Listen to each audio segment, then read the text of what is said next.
a maid was fired, and it nearly brought London's wealthy district to a standstill. Sophie was exceptionally capable, and the work she had been doing usually required 4 people to handle. Mrs. Panuade was determined to get the household running smoothly again, so she didn't hesitate to act behind the scenes. She secretly contacted the skilled servants of other noble families, using generous pay as bait, recruiting staff who could get things done efficiently. Meanwhile, Sophie had no idea any of this was happening. At that moment, the housekeeper was checking Ben's wounds, her words carrying a hint of disapproval toward Sophie. Ben noticed this and explained, "Yesterday, it was Sophie who saved me." Even though Sophie wasn't a noble lady, in this mansion, she deserved to be treated with courtesy. The housekeeper, not being a snob herself, changed her attitude towards Sophie once she understood the situation.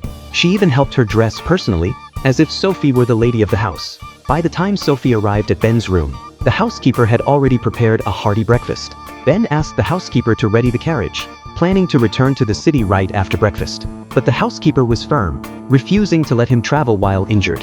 He had to fully recover before leaving. After breakfast, Sophie wandered into the garden, boredly surveying the lively flowers and plants. She noticed a patch of withered weeds near a flower bed. Ever diligent, she couldn't tolerate such disorder, and instinctively bent down to pull them out. The dirt splashed onto the hem of her light-colored dress. Ben, standing upstairs, happened to see her almost trip over the hem, and he couldn't help but smile slightly.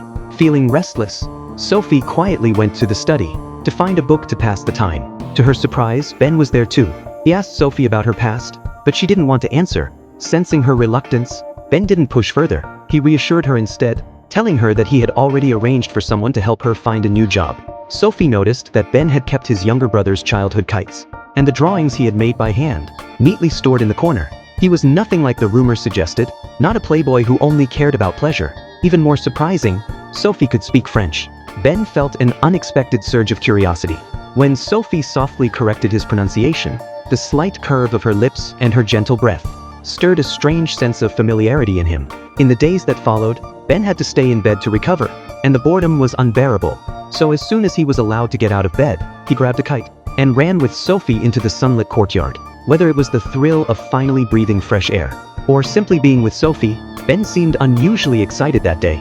The sight of them playing and flying the kite in the courtyard did not escape the housekeeper's notice. The next day, Sophie went for a walk in the countryside alone. She wandered without realizing it to the edge of a lake, and saw Ben swimming in the water. She hurriedly hid behind a tree, but couldn't help stealing glances at his reflection in the sparkling water. Feeling her intense gaze, Ben swam straight back to the shore, leaving Sophie with no place left to hide.